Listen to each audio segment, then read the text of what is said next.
Das wilde Trunken Zepter verachte sie nicht zu sehr. Nein, hebe dich schwer. A foggy day in London town, it had me low, and it had me down. Oh, I viewed the morning with much alarm.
Good afternoon. I hope you have enjoyed this wonderful weekend celebrating Willis Patterson as much as I have. I thank you for your attention to this weekend of celebration and the wonderful questions to our panels throughout the sessions. There were sessions of intense dialogue, beautiful music, and reflection, which I hope provided much to ruminate on, but I hope some moments left you also with a smile. The sessions, concerts, memorabilia, and interviews will remain on the website and accessible for several weeks. So I hope you will take your time to explore the many facets of his work that were represented in case you missed anything. I've enjoyed spending the weekend with you as your hostess. But I would like to say that it took many people to bring this virtual weekend of celebration to fruition. It is always hard to thank people publicly in case you forget anyone, but I would like to take a few minutes just to thank several of them. I'd like to thank Darnell Ishmael for the wonderful montage of Willis Patterson singing. I'm sorry that it didn't play correctly, but I would also like to thank him as the conductor of the Willis Patterson Our Own Thing Chorale, and you'll hear from him a little later. My gratitude to all of the panelists and presenters who took the time to be with us this weekend, to the University of Michigan and SMTD administration and faculty who were participants. Special thanks to Alvin Hill, Rachel Francisco, Brandon Monzon, Sydney Hawkins, Savannah Coco, Julian Goods, Erica Bigelow, and Jessica Woodman, who worked closely with me to present information, to put the website together, advertisements, interviews, all the things that they were able to do. Special thanks also to Christy Finn. She and Julian Goods are running on the back end, the webinar and the Facebook pages. Thomas Hampson and the Hamsong Foundation partnership that brought us together. I'd like to thank Brad Tresswell of WGTE, who took the idea to have a radio broadcast of Dean Patterson's music on Friday at 2 o'clock and willingly ran with it. It was a beautiful presentation. I'd like to thank the National Association of Negro Musicians, who you'll hear from soon, the Living Heritage Foundation, And special thanks for their assistance with sessions to Daryl Taylor and Guthrie Ramsey. Most of all, I'd like to thank the family of Willis Patterson, Mrs. Frankie Patterson, Sharon, Kevin, Sheila, Jamal, and all of the extended family members who have supported his work and shared him with all of us. I would also like to thank the many people who sent greetings you saw between the sessions, the PowerPoint that I was able to run, but there were even more greetings, and you're going to hear some more wonderful ones from people in the community and other partners who have been worked with Dean Patterson. For those who are interested in extending greetings in person to Dr. and Mrs. Patterson, we will have a drive-by reception at his residence, 1535 Stone Haven in Ann Arbor from 6 to 7 today, right after this session. It is catered by Sharon's Food for Thought, Sharon Hopkins, owner, and I would like to sincerely thank her for helping me plan a socially distanced but in-person reception event so that you can greet them on their lawn. The host for today's session is well known to the Ann Arbor community. Vercel Smith Jr. is the executive director at the Corner Health Center. He is also a graduate of the University of Michigan with a degree in voice and has had an extensive career in business and management. He is also an important voice in the community and arts advocate, and he serves on many boards, including his service as the chair of the Michigan Humanities Council, and he works closely with me for the George Shirley Vocal Competition for African American Music. Please join me in welcoming Vercel Smith Jr., and I will hope to see some of you in person at the drive-through event after this is over. Thank you, Vercel. Thank you so much, Louise, for that warm introduction, and congratulations to you and to the University of Michigan for an outstanding conference. And thank you for inviting me to be a part of this momentous occasion. To our beloved Willis C. Patterson, distinguished guests, esteemed colleagues, and friends, on behalf of the greater Ann Arbor community, I welcome you. As Louise said, my name is Vercel Smith Jr., and I serve as the executive director of the Corner Health Center, and I'm a native Ann Arborite. Some of you may be familiar with the title, The Unlikely Saga of a Singer from Ann Arbor, Willis C. Patterson's autobiography. On page 9, Dean Patterson lists the names of important people who were influential in his life. He comprises a comprehensive list of people who played a pivotal role in his development as an artist, as a pedagogue, and as a humanitarian. At the top of his list is Reverend C.W. Carpenter, Pastor Emeritus at Second Baptist Church, Ann Arbor. As serendipity or fate would have it, I too am privileged to have been born and raised in Ann Arbor, and like Dean Patterson, I also began my Christian journey at the Second Baptist Church, Ann Arbor.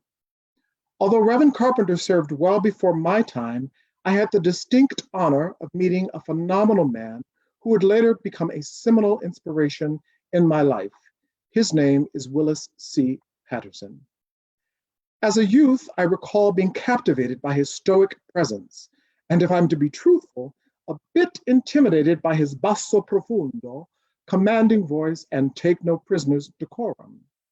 I vividly recall our first introduction, which was at the insistence of his friend and our choir director, Daisy Evans. I was in the 5th grade and was the featured soloist for our Christmas concert. At the conclusion of my solo, I caught a glimpse of Dean Patterson beaming as I took my bow. Mrs. Evans had told me that Dean Patterson had been on television and that he was currently a voice professor at the University of Michigan. She immediately took me to meet him, and that was the first of many times he offered strong words of encouragement. That auspicious afternoon on 216 Beek Street was the beginning of a relationship that has lasted for decades. Over the years, it has grown to ebb and flow into something meaningful, exceptional, and irreplaceable. What began as a teacher-student relationship advanced into a mentor-mentee relationship, and at other times became a father and son relationship. Fast forward to high school, and the fated 24 Italian songs and arias. I became a student of the Willis Patterson Our Own Thing instructional program and earned a scholarship to attend Interlochen. Under Dean Patterson's tutelage, I continued to grow and develop my musicianship. This resulted in me studying at the University of Michigan School of Music.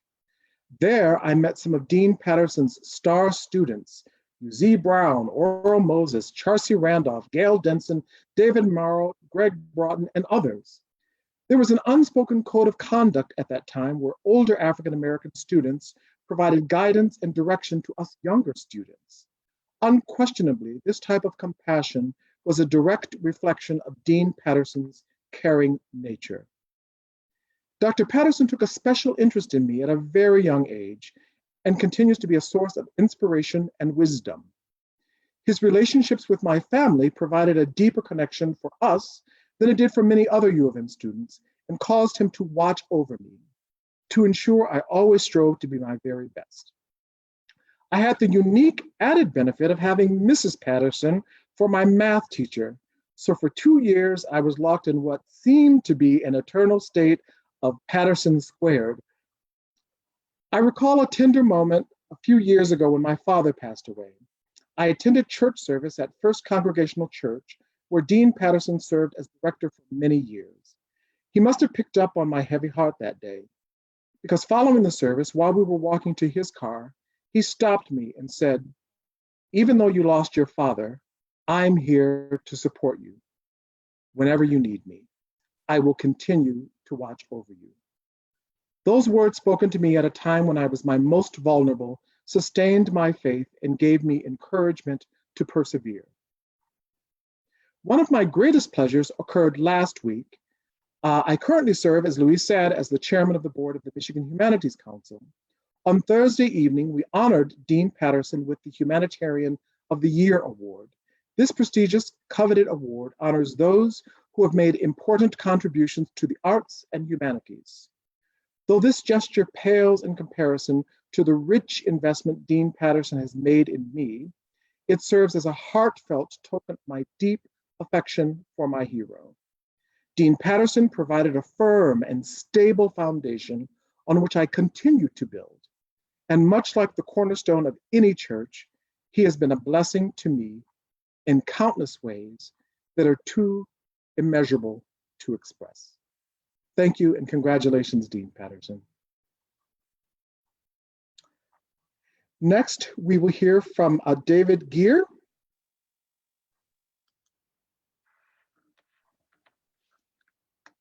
Thank you, Rochelle. Hello, everyone. I'm Dave Gear, Dean of the School of Music, Theater, and Dance, and it gives me great pleasure to extend greetings on behalf of the school.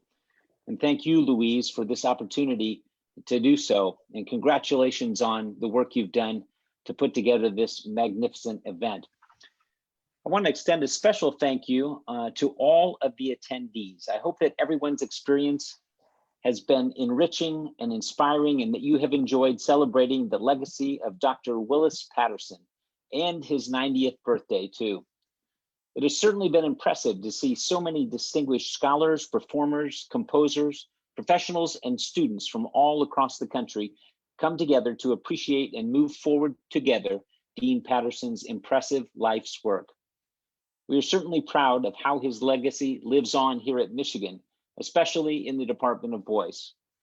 In 1978, a year after the publication of the Anthology of Art Songs by Black American Composers, Dean Patterson piloted the course entitled Art Songs by Black American Composers, a place within the curriculum where African American students could experience, explore, and give sound to their own vibrant and shining heritage, and all music students could learn of that rich repertoire. That course has been a cornerstone of the Department of Voice curriculum since that time and is now taught by Dr. Louise Toppin. During his 30 years at Michigan, Dean Patterson fostered the productive interrelationship of scholarship, research, and intellectual inquiry with performance, and modeled how the fruit of that work informs and propels our mission to educate the next generation and engage the broader community. And so, his legacy lives on at SMTD in far more than a single course. The Department of Voice requires that all of its undergraduates and doctoral students learn songs by African Americans as a part of their course of study. It's perhaps one of the only programs in the country to do so. There's probably not a day when the repertoire that Dean Patterson championed cannot be heard somewhere in the Moore Building. We also regularly feature choral and operatic works by the African American composers that are open to the community to educate others about this repertoire. Director of Choral Activities Eugene Rogers is a nationally recognized leader and advocate for African American choral music composers. And most recently, SMTD students presented William Grant Still's Highway 1 USA and a scene from Minette Fontaine and Tales from the Briar Patch by Nakira Okoye. And then there is the creative and scholarly work of our faculty, Dr. Toppin, Professor Daniel Washington, Dr. Scott Piper, and others, and the many graduates of our voice department, Jesse Norman, Ray Wade, Daryl Taylor, Janai Brugger, Timothy Jones, so many others coming up in the ranks of young artist programs, and the many that are teaching and performing around the country. And of course, this conference is a part of that same legacy and evidence of our commitment. In August of 1985, Dean Patterson wrote in his introduction to the program notes for the Black American Music Symposium that the gathering was, quote, perhaps the most ambitious and potentially significant series of discussions and performances designed to emphasize the vitality and importance of the contribution of Black American musicians to the musical cultural development of our country, which has ever been attempted. 35 years later, all of you who have continued, all of you have continued that ever more important conversation, and in it, we feel the influence and urging of Professor Patterson, even in the virtual space. And we all know that there is so much more that we can and must do. In the opening session on Friday afternoon, we heard from a group of distinguished panelists, Dr. Toni Marie Montgomery, who I proudly note is a U of M alumna, Dr. Ronald Crutcher, and Dr. Marvin Curtis. Each pointed out that the issues that Dr. Patterson sought to address through his advocacy, performances, scholarly presentations, anthologies, conferences, curricular innovations, and devoted mentorship of new and creative scholarly talent, they all remain. As we push forward and try to meet the moment, we are grateful to be standing on the broad shoulders of Dean Patterson. So again, thank you to all of the panelists, performers, and attendees for being with us. And especially thank you to Dr. Toppin and her colleagues for organizing this splendid meeting of the minds and celebration of Dean Patterson. I hope that it serves to inspire the important work that each of you do to elevate African American music. So on behalf of the School of Music, Theater, and Dance, thank you. At this time, I think it is my pleasure to introduce from the Michigan Opera Theater, Wayne Brown. Good afternoon, dear friend, Willis Patterson. As you know, my return to Michigan in 2014 to assume my position with Michigan Opera Theater coincided with a return to my childhood roots and symbolically a return to where my professional role in arts administration was launched with you at the control booth. I'm honored to join fellow participants in a salute to you on the occasion of your 90th birthday. Let me say unequivocally, I sincerely doubt that my professional journey would be as successful without my association with you, my teacher, coach, advisor, mentor, and friend of more than 50 years. Prior to my becoming a student of yours, I vividly recall speaking with you by telephone for the first time. Through the years, I have never forgotten that thunderous voice that sounded to me like what might be considered as the voice of God. I would soon learn that there was a great substance beyond the timbre of your voice. An early takeaway beyond vocal technique was how you paid attention to the essence of one's message in song, speech, commitment to community, learning, discovery, and grace. In addition to my voice lessons, I found numerous opportunities to work with you. As a member of the Michigan Men's Glee Club, for which I would become a student conductor, business manager, and vice president during your tenure. As a member of your choir at First Congregational Church, like so many others in your studio. And as a co-director in the early years of Our Own Thing. conveying the importance of nurturing young students to find meaningful ways of expression in the arts. Yes, to know you was to become part of your breadth of involvement in the classroom, the stage, the church, the community, and more. In later years, I was pleased to co-chair, along with the late Faye Burton, the effort that led to the creation of the Willis C. Patterson Fund at the School of Music, Theater, and Dance. Highlights of my years with you at Michigan included the Michigan Men's Glee Club multi-week tour throughout Western Europe that culminated with the club winning first place in the International Eisteddfod Male Chorus Competition in Llangollen of South Wales under your leadership. 2, your recommendation to then Dean Britton that I manage the summer opera program following the departure of Assistant Dean Luscombe, who left Michigan to assume a new post. The experience was equivalent to an internship that would serve to trigger my commitment to arts administration and the resulting roles that followed from that experience. Who would have imagined that after years of involvement in managing orchestras and a portfolio with the National Endowment for the Arts as Director of Music and Opera, that I would return to Michigan to assume my current post as President and CEO of Michigan Opera Theater. I reference these items from the perspective of your early declaration and confidence in my abilities, the same perspective that you have devoted to so many others in nurturing their development and modeling the behavior to get the job done.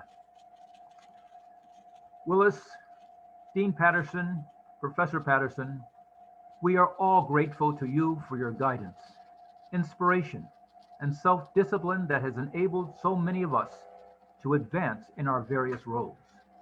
Your lifelong commitment to students and to the communities you serve evoke a standard to which others dare to aspire. Our greatest tribute to you, Willis Patterson, will be that we pass it forward. In closing, my wife, Brenda Key, joins me in extending best wishes. Willis, my life has also been greatly influenced by your encouragement during my years as a doctoral piano student and accompanist in your studio. Happy 90th birthday. Our love is extended to both you and Frankie. And I'm pleased now to pass the baton over to Daniel Washington.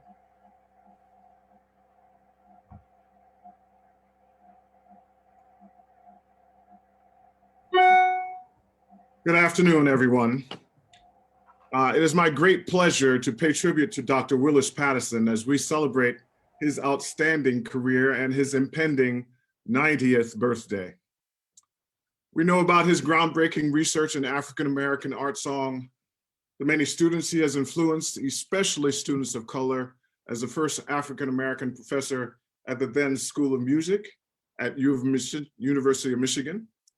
His work with NAMM Incorporated, including being a past president, his consummate musicianship, and being founder and conductor of the Our Own Thing Chorale, and the possessor of a beautiful bass voice, appearing in a national broadcast of Amal and the Night Visitors.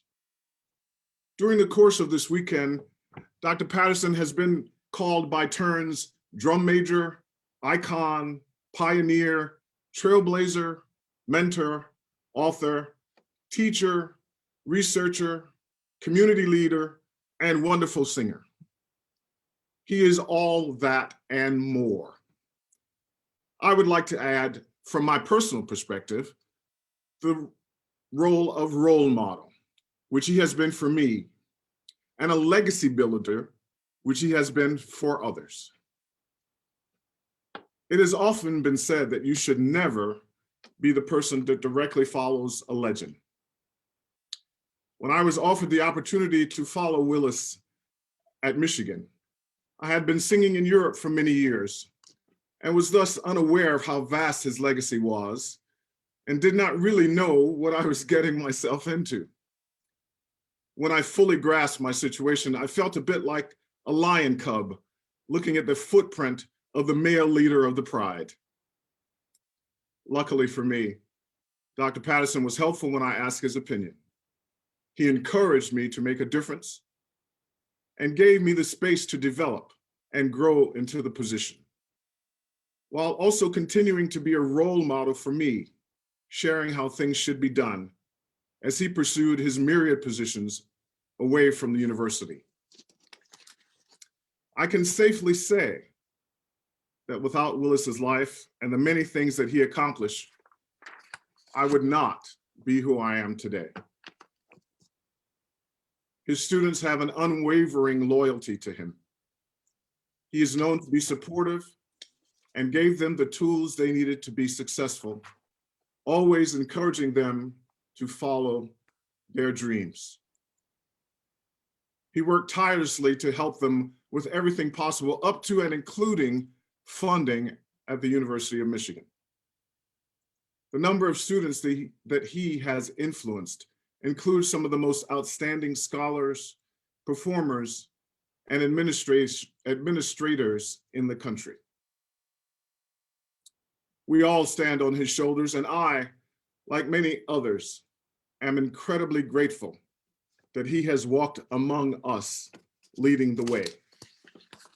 Willis, thank you for being the grandfather of African-American faculty at the School of Music, Theater, and Dance, and for making a huge dent in the world, creating space for those who followed you.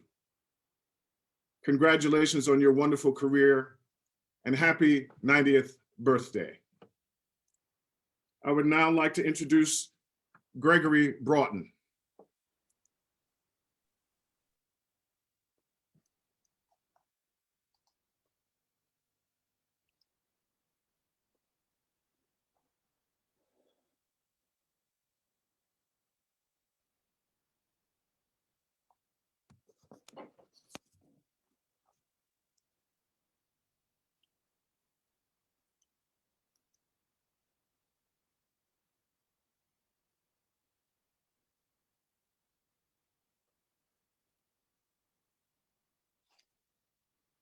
Good afternoon. My name is Gregory Broughton, class of '94. I am a member of the voice faculty at the University of Georgia, Hugh Hodgson School of Music. I am delighted to join the Big Blue family and all our colleagues from around the world for the celebration of a birth and lifetime of distinguished excellence made manifest through the person of our dear brother, friend, teacher, mentor, and servant, Dr. Willis C. Patterson. I'm a native Georgian who completed undergraduate studies at the University of Tennessee at Knoxville, where I studied music education with Michigan alumnus, Dr. Marveline C. Moore, who received her PhD in music education and was a voice student of Dean Patterson's. It was Dr. Moore who first spoke the name Dean Willis Patterson to me. Her very descriptive and convincing words quickened my interest in him, his work, and the University of Michigan Earl V. Moore School of Music. She gave me the contact information for the graduate school and Dean Patterson. I placed a very anxious and naive phone call to Dean Patterson. When I first heard his voice, I was in awe of the magnitude of the presence and wealth of authority in his opulent resonance. While his command of language and pristine elocution caused me to envision a highly conservative and well-educated intellectual, it was the depth, weight, and tonal color of his voice that caused me to envision a 6'10", 315-pound defensive lineman. Mind you, all of these qualities left me awestruck and smitten with a degree of fear and utter intimidation. It was the day before my audition that I met this classically dressed, debonair gentleman who was nowhere near the size of his voice on the phone. He met a young man who was nowhere near the sound nor color of his voice on the phone. Somehow I had unintentionally developed an East Tennessee accent which had deceived him. He questioned me as to whether I was indeed Gregory Broughton because he felt the voice he heard on the phone simply did not match my face. This was the start of our treasured relationship. My Michigan journey began with the master's degree in vocal performance with Dean Patterson as my voice teacher. I'm convinced that it was his efficacious behind the scenes work that persuaded the faculty to accept me to continue graduate studies as a doctoral student. From Dean Patterson's personal ethics, leadership style in administration and teaching, I learned that he was an authentically passionate and compassionate human being who knew firsthand the experience of minority students in a major university such as ours. Dean Patterson possessed a prowess for leadership and knew how to most effectively get his job done. With his foresight and oversight of the large and ever-growing population of minority students in all disciplines in music, this visionary and forward thinker convinced the administration to create a position to coordinate and facilitate the needs and services of these students. Because of his generous heart, he was currently shouldering the responsibility of these students through his office as voice teacher, voice area chair, and associate dean. The new position created was minority peer counselor and advisor. As a doctoral student, my assignment as a teaching assistant was to handle the duties charged to the occupant of this position. These duties included greet and formally meet all graduate and undergraduate minority students, be the liaison between students, faculty, and administration, establish a healthy rapport in order to aid them in feeling welcome to the school, acquaint them with the faculty, facilities, and services offered, host social gatherings to encourage an engaging community, be available to offer advice and assistance when needed regarding academic and financial assistance, housing, health, spiritual needs, transportation, employment needs, and social needs, coordinate performance opportunities for students in the minority community. There were many students who may not have made it through their degrees had there not been a place of familiarity and acceptance made available to them. It was through the heart, head, hands, and that mighty voice that God used Dean Willis C. Patterson to make a way and a place for hundreds of minority students who matriculated successfully through the Earl V. Moore School of Music, now known as the University of Michigan School of Music, Theater, and Dance. Joyous birthday, Dr. Patterson, and thanks for every heartbeat and breath you invested in all of us. We love you very much, and we thank God for his mighty work through you. Joyous birthday. I now pass the baton to my dear friend and sister, Alice Tillman.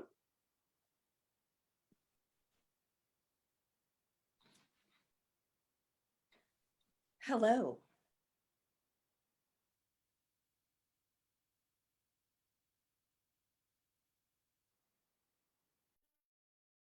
Hello, everyone.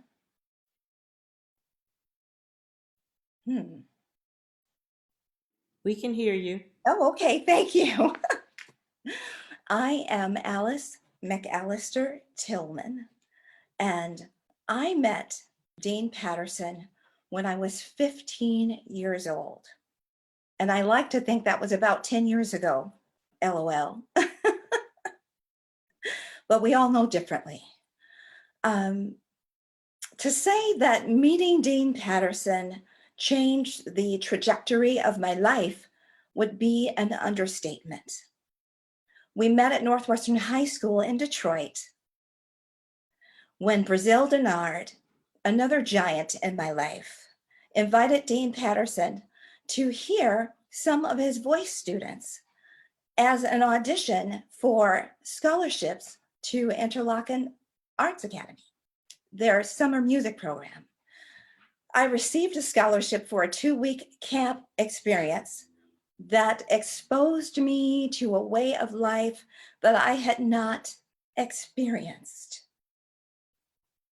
Exposed me to possibilities that I really had not considered.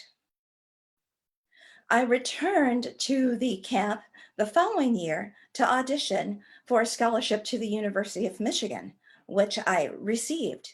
And I studied with Dean Patterson throughout my time there at Michigan, receiving my master's degree in voice performance. And when I think about Dean Patterson, these words come to mind. Strength, grace, humility, leadership, courage, compassion, and determination. I watched all those years as he displayed all of those characteristics. I shall never forget my senior recital. My home church was so excited that Alice was experiencing all of these wonderful things at the University of Michigan, and they were coming to celebrate. They were coming in honor of my recital, and they filled the church bus and carpooled to make sure that everyone had the opportunity to get there. Well, they arrived, and I went out to sing my first piece, and then the next, and the next, and they applauded after every piece, even if the piece had not yet finished. Well, I walked back to the wings of the recital hall, and Dean Patterson could see that I was visibly shaken and physically shaking as well. But he said to me, relax, relax, it's all right. It's all right. This music is for everyone. And that made all the difference in my life to finish that recital, but also to know that when I encounter people, humility, graciousness, many of the characteristics that I witnessed from Dean Patterson, I have adopted as a part of my life, because there was never a person that he would not engage or that he would not encourage. So happy birthday, Dean Patterson, and thank you so much for what you gave me, the legacy that you gave me. Now I'm thinking that I'm going to sing here at this spot, and I was inspired to do this particular piece as a result of Dean Patterson's leadership of Let Us Break Bread Together at the 100th celebration of NAMM. I'm joined by Julian Goods. Thank you. Happy birthday.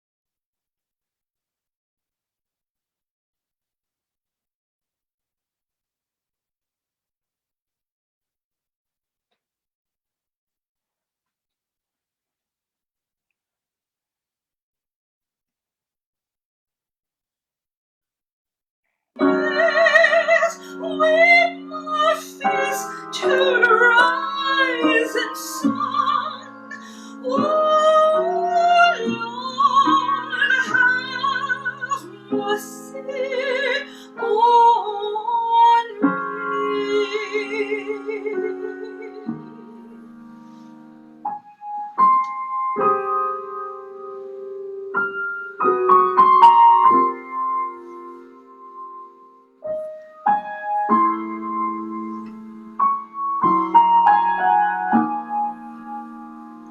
Let us drink wine together on our knees. Let us drink wine together on our knees. When I fall on my knees with my face to rise and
happy birthday, Dean Patterson.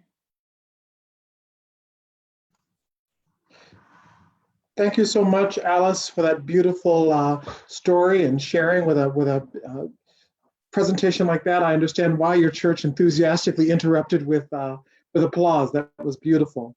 Next, we will hear from Dean Boylan.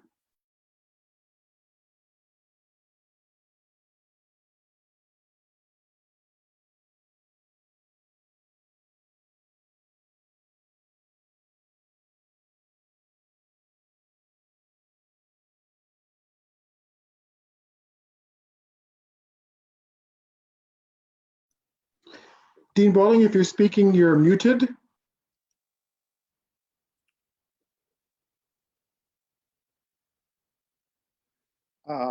Hello. I have known Willis Patterson for more than 50 years. Our relationship actually began in the early 1970s when he was the first African-American elected to the School of Music Executive Committee at a period of time when I also was elected. Subsequently, I served as director of the University of Michigan Division of the National Music Camp, and Willis came up there with his family, with Frankie and Sharon and Kevin and the Sheila, the youngest daughter, and spent their summers on Emerald Beach. Willis taught voice up there most of the time, and actually, as it turns out, I have a picture of Willis and I performing together in a concert. Actually, I believe we were doing the Brahms Four Serious Songs. At any rate, Willis was responsible for bringing George Shirley as a faculty member up there, as well as William Foster, the famous band conductor, among others. Willis's impact up there was substantial, and it led me, when I was appointed dean in 1979, to appoint Willis as Associate Dean for Academic Affairs, a position where he succeeded me. It was a central position involving really the management of the school, everything from running our curriculum committee to the scholarship committee to signing performance instruction, things like that. His service in that role was exemplary, and he served for many, many years until his retirement. I can't praise Willis enough for the remarkable service that he gave to the School of Music and to the University of Michigan. I congratulate him on his 90th birthday. And I must say, I look forward to celebrating his 100th. Thank you, Willis. Bravo.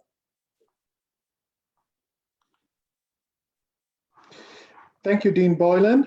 We will now hear from Darnell Ishmael and the Our Own Thing Chorale. Good afternoon. I am Darnell Ishmael. Attempting to follow in the footsteps of one's earliest of role models and the longest mentor is both exhilarating and daunting. Yet it is with great joy, humility, and enthusiasm that I offer you this greeting of introduction by way of Zoom videogram. More than 3 decades ago, when as the Associate Dean for Minority Affairs at the University of Michigan School of Music, Dr. Patterson recruited me to Ann Arbor as a 17-year-old high schooler and bass baritone gospel singer. It is entirely impossible to adequately express in words my gratitude to him for his leadership, vision, and commitment. Before I was born, Dr. Patterson established this chorale to help preserve the performance and tradition of African-American concert music for his generation and next generations to follow. It is a colossal honor to receive this great commission, this seemingly celestial charge to continue part of the life's work of my beloved mentor, teacher, father figure, and friend. Among the pantheon of pioneering choral groups championing African-American concert music in America today, we, the Willis Patterson Our Own Thing Chorale, is but one of the 3 remaining here in the great Wolverine state of Michigan. At times, during the difficult circumstances of this pandemic, we struggled as a group to adapt to new technologies and to adopt new ways to interact, to rehearse, to sing, and to stay connected, both to our mission and to each other. With this digital presentation, we salute Dr. Patterson's life, light, and legacy.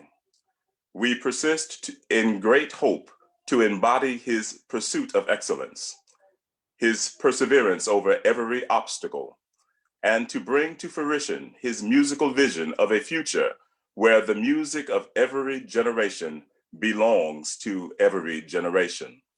And now, I am excited to share with you the premiere virtual performance by the Willis Patterson Our Own Thing Chorale.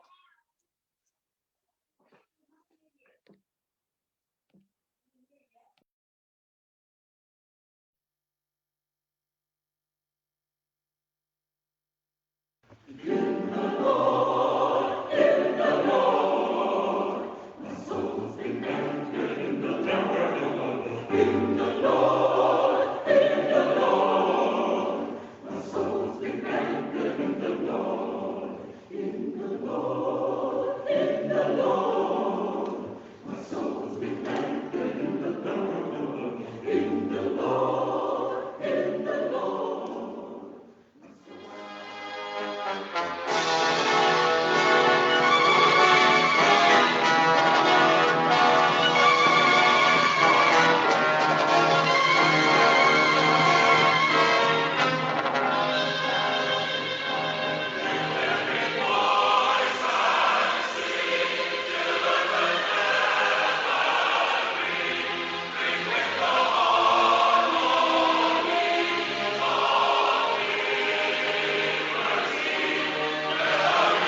Thy kingdom come, thy will be done. Hallowed be thy name. On earth in heaven as it is done. Hallowed be thy name. Our Father, in heaven, hallowed be thy name.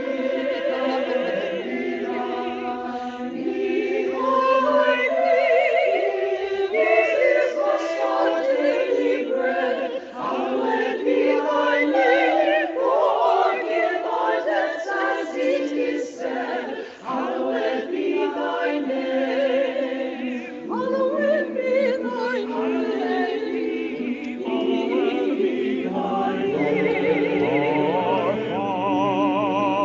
Father, which art in heaven, hallowed be thy name. And lead us not to do no wrong, hallowed be thy name. For thine is the kingdom and power alone. Hallowed be thy name.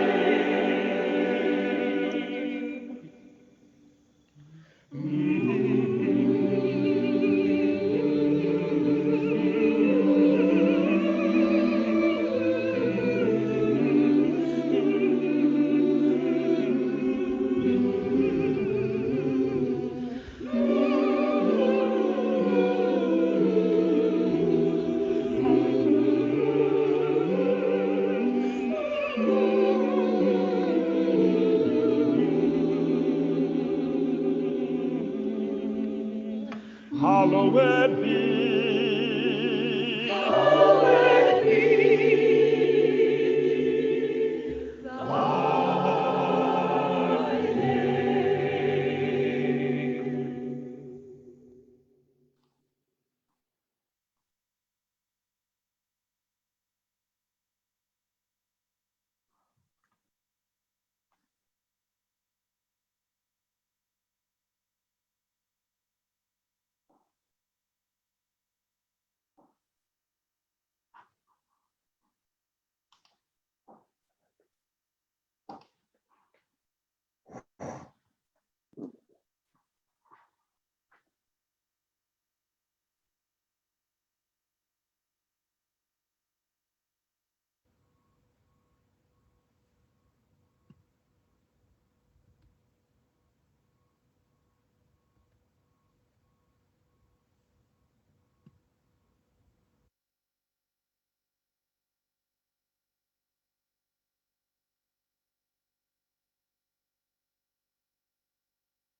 I like the adamant statement,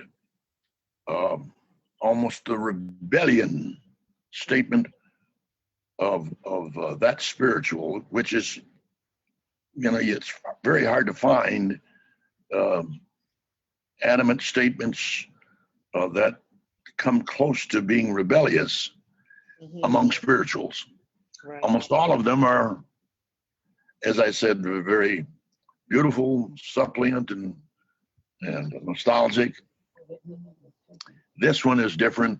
It has a point, has a statement to make, and they don't care about the listener. It's all about making a very vital statement.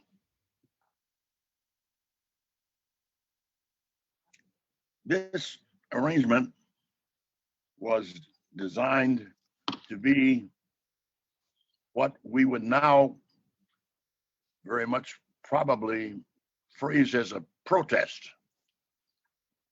It's a protest against the condition of slavery and the whole idea of putting up with it. So it's a strong statement. The rhythm wants to be accented. The voices want to almost be harsh.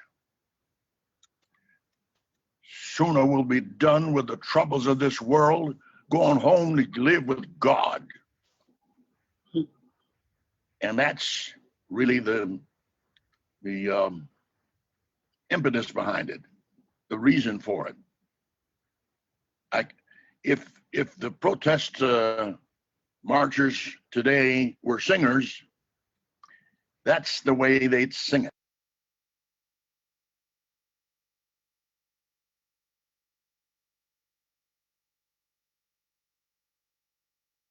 Soon I will be done with the trouble of the world, trouble of the world, the trouble of the world. Oh, soon I will be done with the trouble of the world, going home to live with God. Soon I will be done with the trouble of the world, trouble of the world, the trouble of the world. Oh, soon I will be done with the trouble of the world, going home to live with God. No more weeping, no more wailing, no more weeping and wailing, going home to live with God.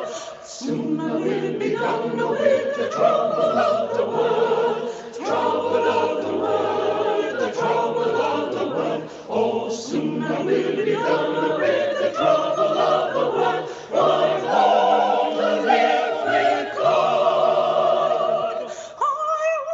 I want to leave my mother. I want to leave my mother. What I want to leave is my mother to live with God. Oh, soon I will be done with the trouble of the world, trouble of the world, the trouble of the world. Oh, soon I will be done with the trouble of the world. Going home, going home, going home, going home to live with God.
Thank you so much, Darnell, and to the Our Own Thing Chorale for those moving selections and that moving tribute. We will now hear from Aaron Dworkin.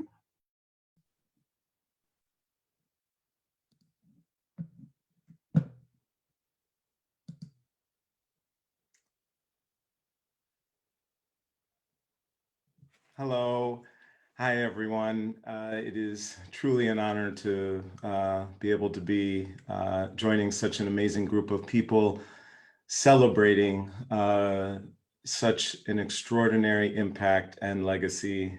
Dean Patterson, words will be impossible to truly capture the impact that you have had in my life and in so many people's lives. One of the things that comes to mind is I had the opportunity to interview Arthur Johnson, famed civil rights leader in Detroit, and I asked him what was the single most important thing that he felt enabled him to live the life he had led. And he said, doing more than what was required. And I feel like there is just simply no human being who I have ever encountered who has done so much more than what was required in so many ways and in so many capacities. And for me, that began on my very first day at the School of Music at the time.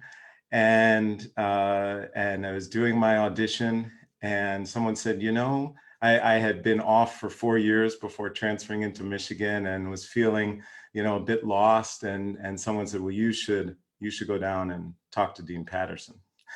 And I didn't know what that meant until I walked into your office and sat down, and the trajectory of my life changed. And in that moment, what you did that was more than what was required was that you took the time to help me think about how to even think about my own art making.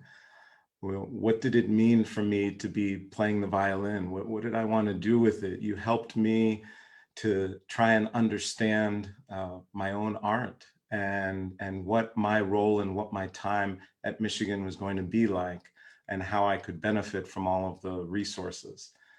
And of course that never stopped and evolved into my journey at Michigan, which was filled with some wonderful experiences, but also some times of challenge.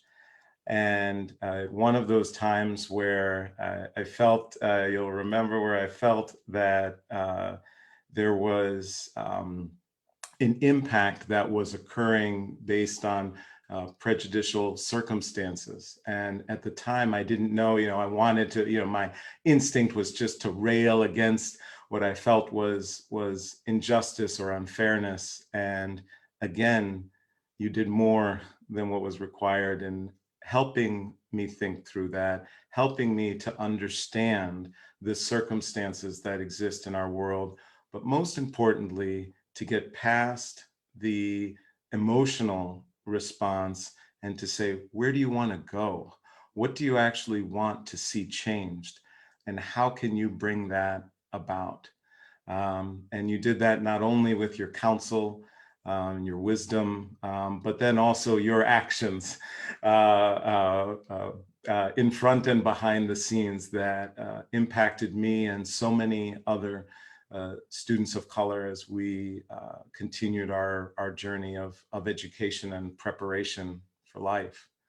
And then one additional aspect that I wanted to share, there are so many, was that I had the opportunity because of your mentorship and your role modeling to be able to join with other people and launch the Sphinx organization while you were at Michigan. And for the first 2 years, we were, it was like, okay, we'll just have this competition for, young string players of color. And we had those first 2 years performing with the Ann Arbor Symphony, which was a great experience. And then I came to learn that you were organizing a symposium. I was so excited. But then I learned you were gathering together an orchestra of color. It never even had dawned on me that that could be possible, let alone to see it actually come to existence. And in so many ways, again, through your living a life doing more than what was required as a dean or a faculty member or any of these things, more than what was required to be a good human being. It was just an extraordinary example to strive to follow. And the opportunity not only to see that an orchestra could be formed, but at that time, you not only did that, but you said, I'm going to come together and I want to partner with you, a student, to help give you an opportunity to be involved, to understand, to see how I'm doing this work and what was involved, and to be able to meet the musicians. And without those experiences, without that opportunity, without that example that you set, the wisdom that you shared, the experiences that I was able to learn from, there would be no Sphinx Symphony Orchestra, which was given birth to that year by you. And the impact that that has had on so many people, I apologize, that so many people is truly extraordinary and could never be thankful enough. Thank you for everything.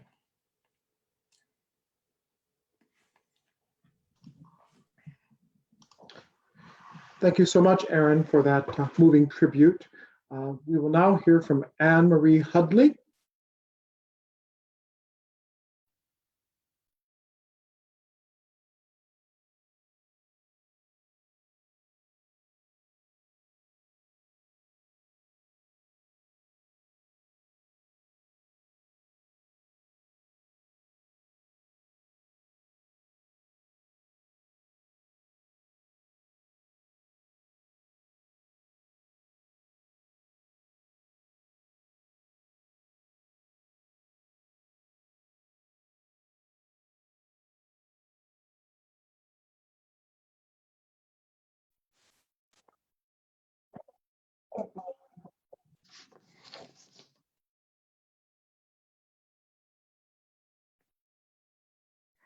All right, now I can.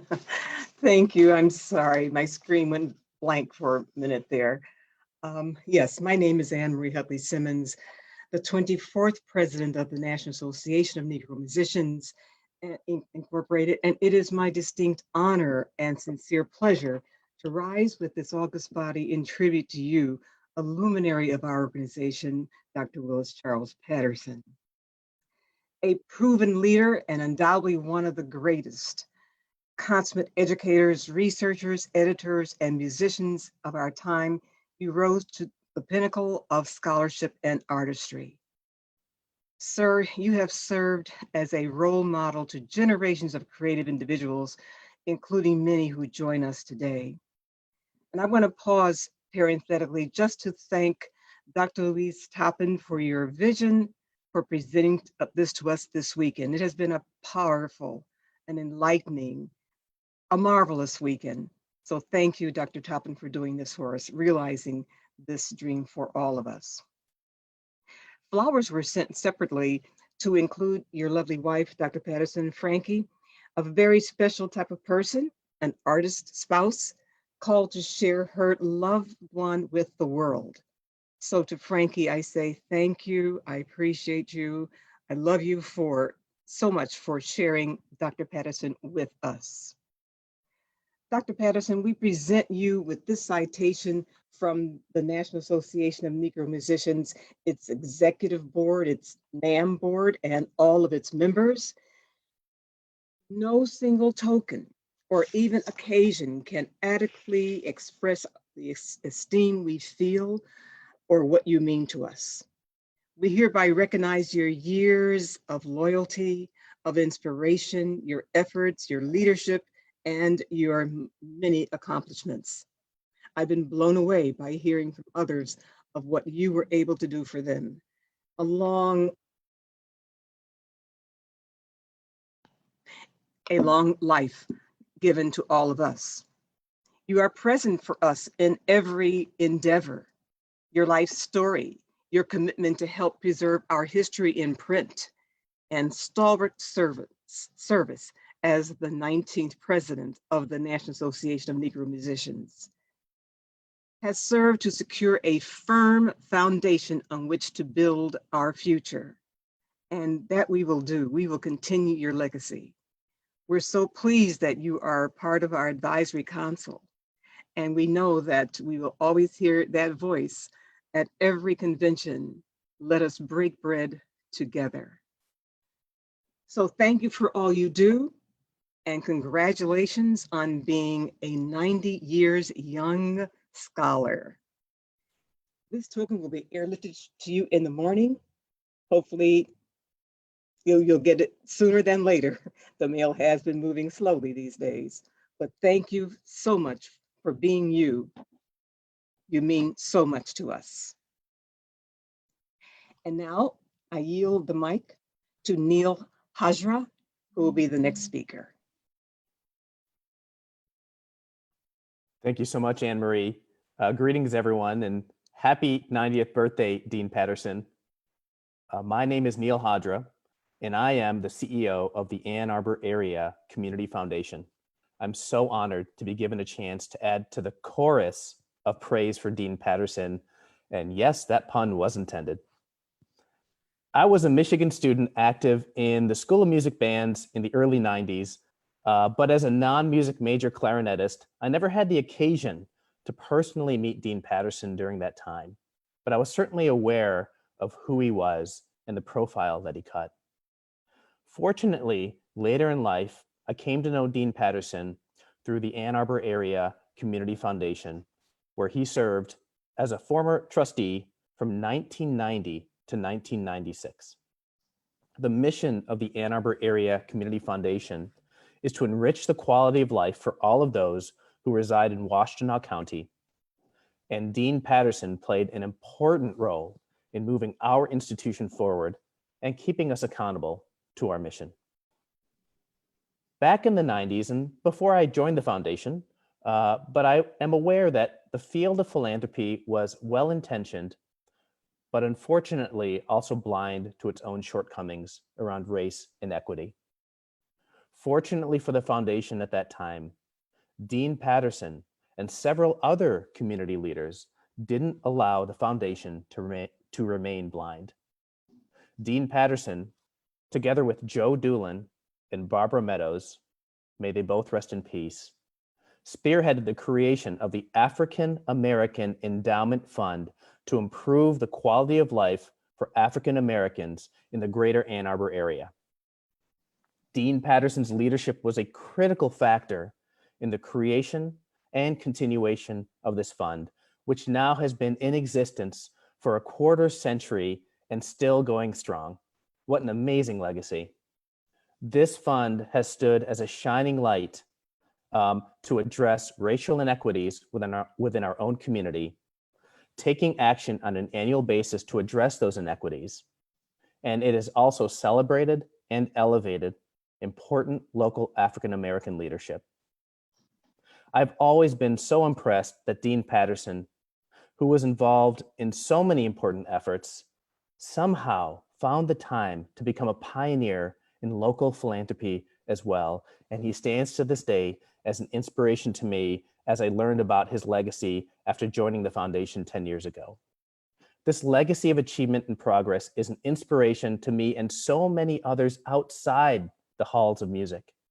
I deeply admire his beautiful mind, his beautiful heart, and his beautiful voice, and his strong will to use all of those assets to make the world a better place. Happy 90th birthday, Dean Patterson, and thank you so much.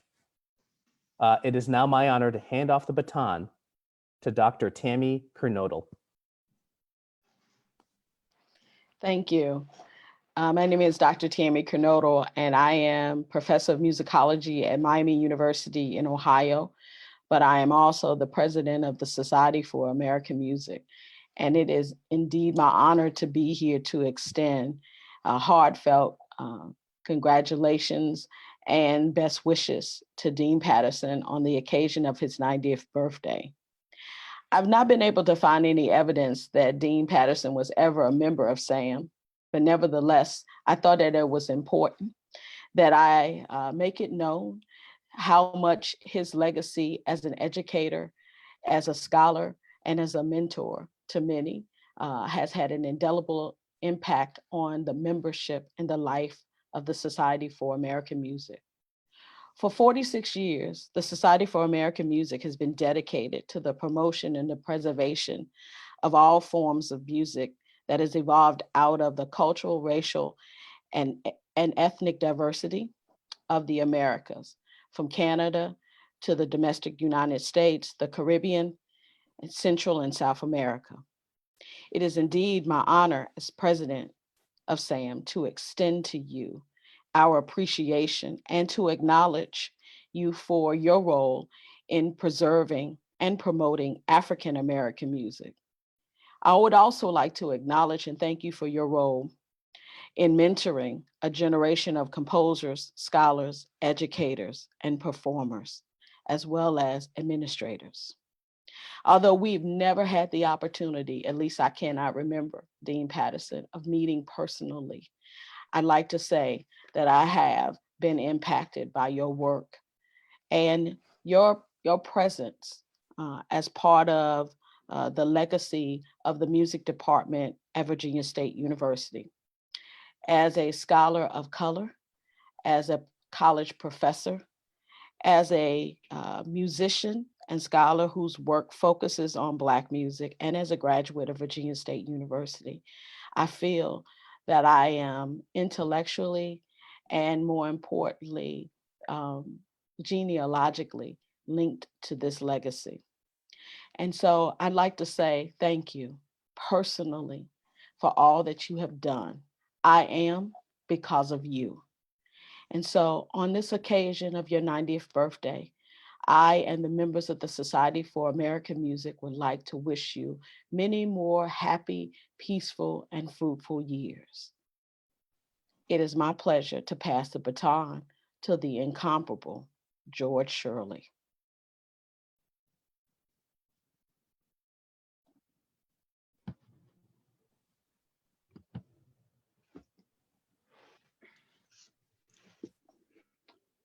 Hello. Hello. First of all, I'd like to thank Dr. Louise Toppin for arranging this phenomenal and unforgettable celebration of the birthday of my older brother, Willis Patterson. Older by only just less than a handful of years, but a legacy maker big time. A man who is a polymath. So many areas of expertise and accomplishment. Great singer, arranger, scholar, colleague, teacher, conductor, author, administrator, mentor, and not the least of these, a father and a husband. All in all of these capacities, one to look up to marvel at, and to attempt to be like. It's been an honor to know Willis for over 4 decades. He invited me to come to Michigan in 1977 to teach his students during what was then the summer season, the summer semester. He invited me on a couple of occasions to go to Interlaken to work with his students, my first time ever being in Interlaken. He invited me to write the preface for his first anthology of Black American art songs. The unforgettable symposium in 1985, I attended that, and my eyes and ears were opened to the phenomenal range of musical expertise, composers, conductors, performers. It was an event that I shall never forget and for which I will always be, like all of you, grateful. He invited me to join the faculty in 1987, a school that I knew faculty here. I grew up in Detroit, couldn't afford to go to Michigan. I went to Wayne University where I had a great education. I don't know if I could have gotten into to Michigan, but it was an opportunity for me to come back to a school that I fell in love with actually when I was still in high school, and I visited it as a member of the Quill and Scroll Society. I was co-editor of the first page of my high school school newspaper, And the convention was held at Michigan. I think it was in 1960 or 1951 or two. And I was stunned by that campus. And over the years, I came here to perform in the University of Michigan Music Society. I gave a recital. And I never knew that I would join this faculty. I started teaching at University of Maryland in 1980, and then the invitation came again. Actually, I was first invited in 1981, but that fell through because the state withdrew the money. Not that I would have earned that much, but there was a crisis. And so funding was reduced to the state universities. But in 1987, it finally happened, and I was able to join this phenomenal faculty. Willis is an icon for all the reasons that I mentioned before, but one of the most important things to know about this man is that he faced a childhood that was filled with challenges that the type of which have scuttled the lives and hopes of others who faced the same kinds of trials. But he was blessed with an endowment that was implanted in him at conception that governed his every response to the challenges he didn't ask for, but was given along with the gifts to overcome them. And he embraced those challenges with overwhelming success. And that has created this icon, this man who stands above many others as a model of excellence, probity, that is worthy of emulation. And we've seen that in all of the responses of students and colleagues. And so I've been blessed by his presence in my life. And I appreciate him more than I can say at this moment. He's one of the angels that have appeared in my life, as well as in the lives of others who've spoken about him, and of many others who have not had the opportunity to do so today. And so it is a great honor, a great pleasure to wish him happy birthday, and I would say at least as many more. God bless you.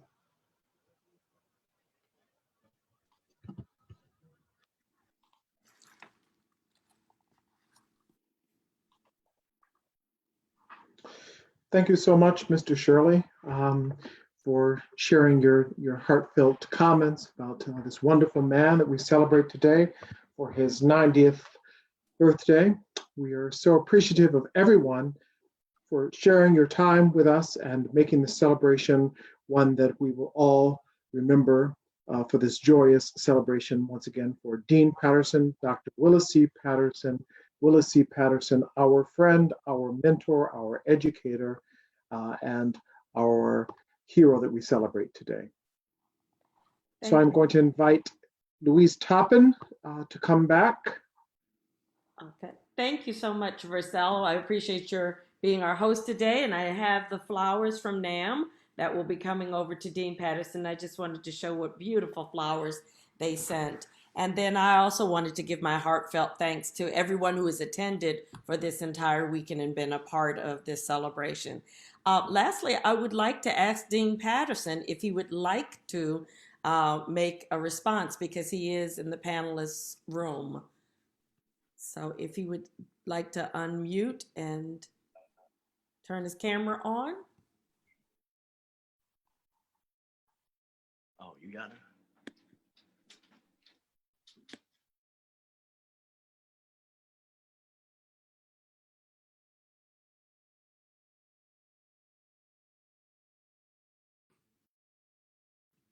You're muted, Dean Patterson.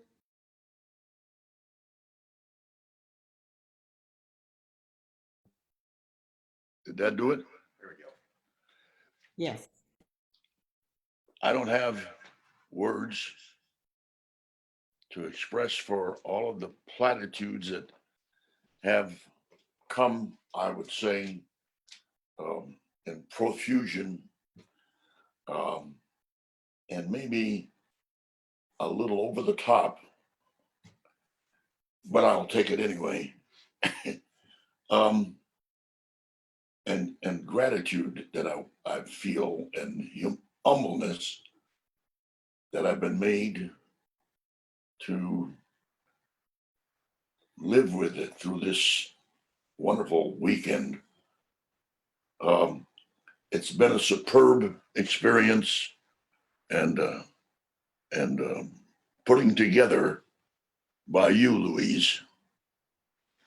I've learned so much from the youngsters whom I've not had the pleasure to meet, but hope I shall at some point.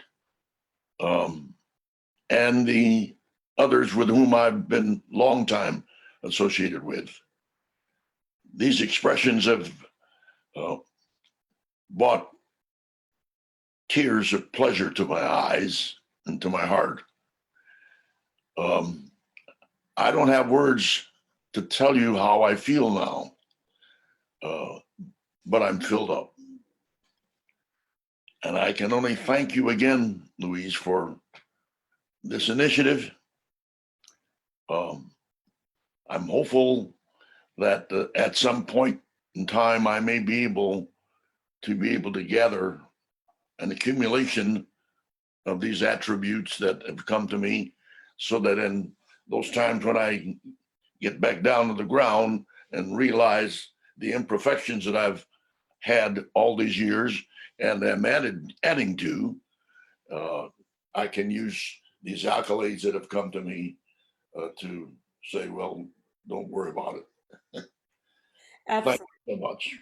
Absolutely. We have a PowerPoint presentation to give you. I have all of the accolades that have come thus far collected and saved, so they'll be coming to you quite soon. But I just wanted to thank you for letting us do this, because it's not always easy to be on the hot seat for an entire weekend. So thank you for letting us celebrate you. And we're looking forward to stopping by the house to see you and Mrs. Patterson and eat the collard greens and cornbread. All right. I look forward to that. All right. Your visit, I mean, to say nothing of the collard greens and cornbread. We're all going to be there.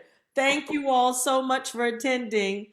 We'll see you shortly if you're coming by the house. And for the rest of you, have a great time. Look for the next African American Music Conference that we will host at Michigan. Bye. Bye-bye.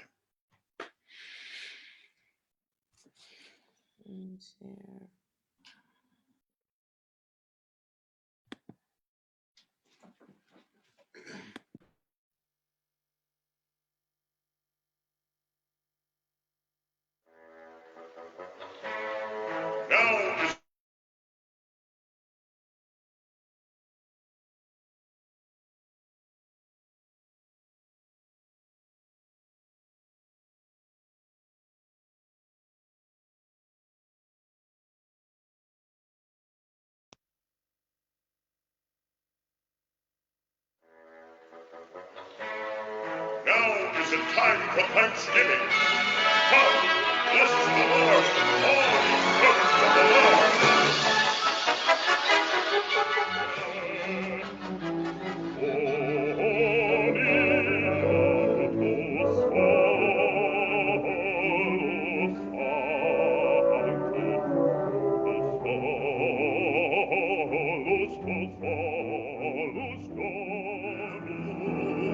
Das betrunkenen Zecker verachte sie nicht zu sehr. Nein, hebe dich schwenken Scharen holiday.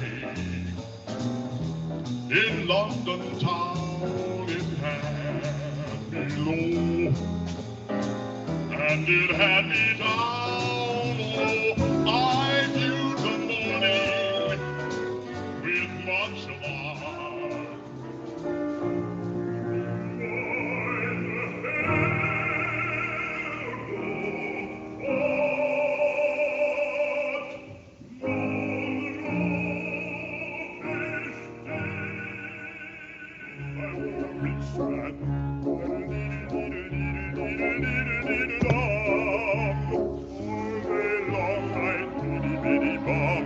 If I were a wealthy man, oh, Freunde, nicht diese Töne. And ich wird mein Joch wieder von mir weichen müssen. And ich wird mein Joch,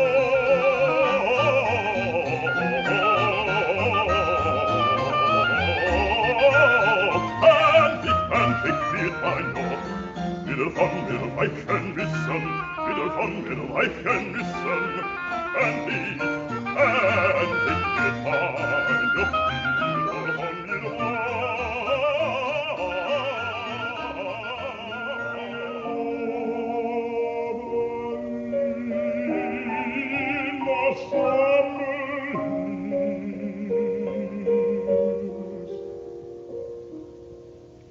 haunted by little winds and daffodils.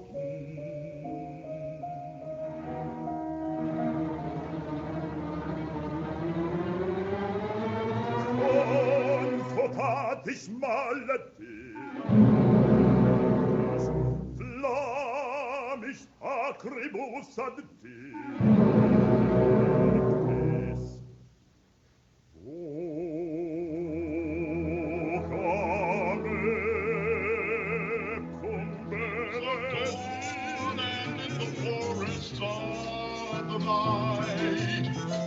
And when you stand before the candles on the gate, oh, let me be the one to hear the silent wish you made. I just happened to have an encore. The party's over.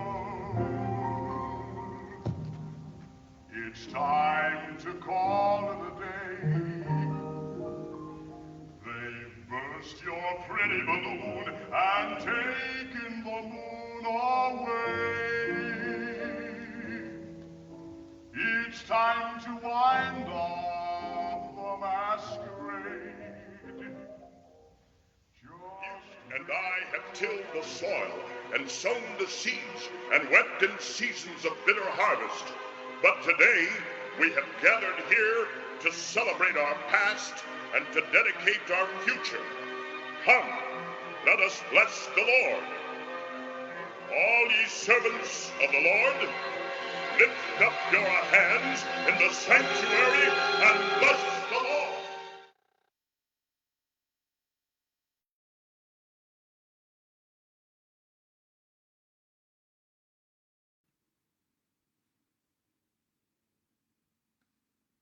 Bye, everyone.